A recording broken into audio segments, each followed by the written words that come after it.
So say you have experienced something really stressful, really scary, really upsetting. That can be considered trauma. And when I say trauma, it could be really anything. Something as simple as a friend moving away, or seeing someone get really badly hurt, or even you get hurt, or someone making you really uncomfortable, or something that made you to just feel really scared. Any of those can be trauma. And when we experience trauma, we have various reactions to it. And these are all really common and really typical. We have big T's and little t's. And a big T is something, a big event that you feel like really impacted you, like had a serious impact, and you can kind of tell like you've been thinking about it a lot, like you're just struggling with it. And then you have little t's. So I have this here. So you have big T's and little t's. So what I want you to do with me is write down your big T's and your little t's. Your little t's, like I said, could be something that you're like, I've been through it. It was tough. It was difficult. It was upsetting, but it wasn't too bad. But then the big T's could be something more serious, like someone seriously getting hurt or something like that. And we all have reactions to these T's, whether they're big T's or little t's. We're all different and we all react differently. But there are some common reactions, and they can come in little clusters. So you have re-experiencing. That's one cluster.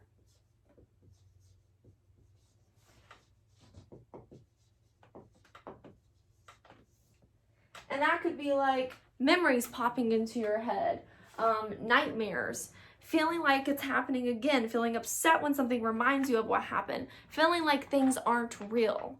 So you're literally re-experiencing what happened.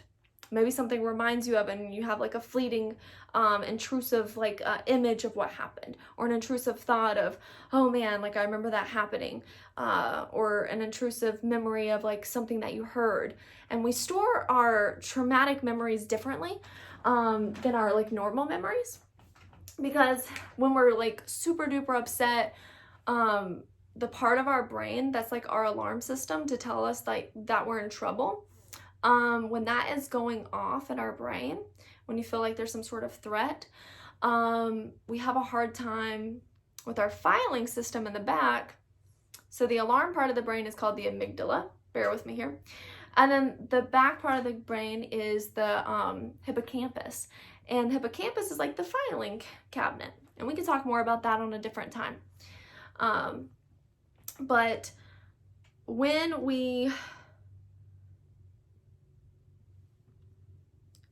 our alarm system is ringing and ringing and ringing, we're not storing them like we're storing other memories.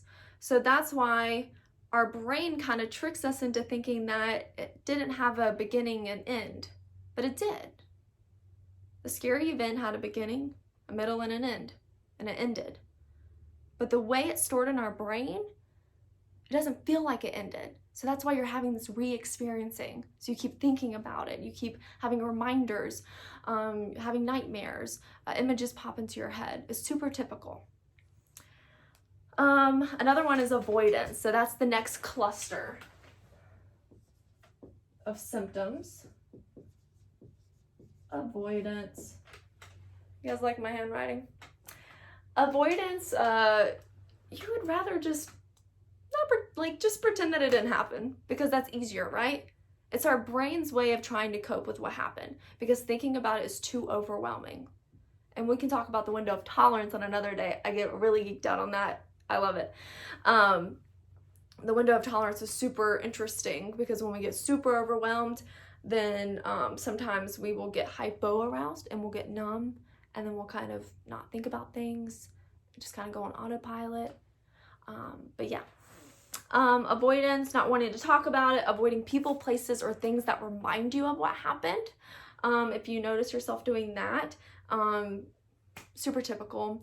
If someone tries to talk to you about it, you just kind of whoop, shut down. You're like, nope, I'm gonna check out. I don't want to do this. Numbing, I kind of already mentioned that. So the next cluster is hyperarousal. Let me write that down. Hyperarousal. Hyperarousal is more energy. Maybe you're like really fidgety, like you play with your fingers a lot, or like you shake your leg a lot. It's hard to concentrate because you keep having like those images, so it's like you can't focus for some reason. Really jumpy, so like easily startled. So like if someone like comes around the corner and they're not even trying to scare you, but they'll come around the corner, you're like, oh gosh, oh my goodness, like you scared me so much. That heightened startle response, or being easily startled or scared, is a reaction to trauma, because remember, our brain hasn't quite wrapped around the fact that the incident ended, or you're not in threat anymore. There's no threat anymore, hopefully. If so, then your brain will most definitely continue that survival mode of kind of being alert. It's a way to protect yourself. But if you feel like, you're safe now, like whatever your circumstances are, remind yourself, I'm safe, everything's fine. I'm getting off on a tangent. So that's hyperarousal. Also, I didn't mention difficulty sleeping. So difficulty falling asleep or staying asleep, or like waking up throughout the night. That's also like a super typical reaction to trauma. The last one is negative mood and thoughts. Negative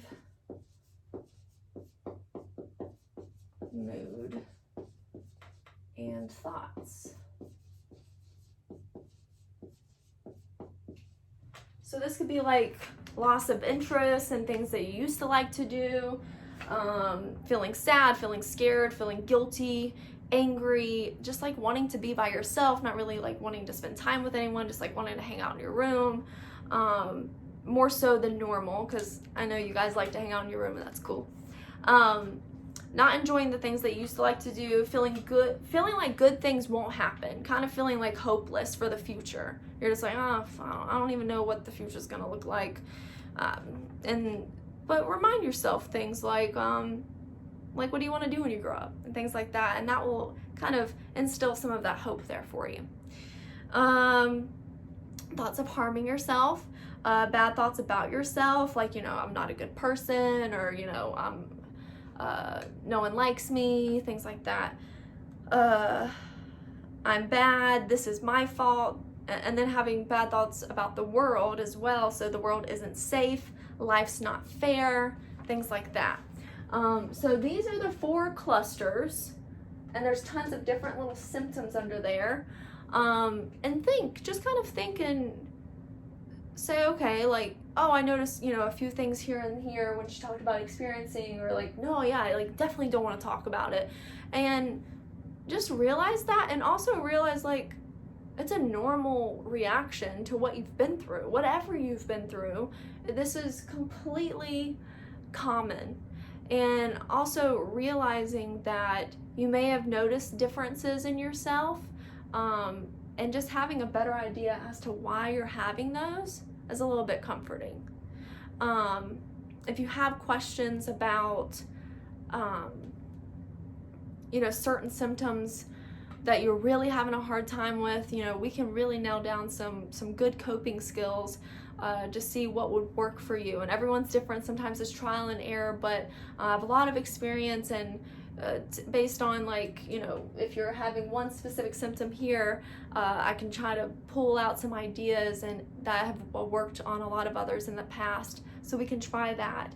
But yeah, just kind of having a general idea of like what's happening to my brain and my body after going through this is a little bit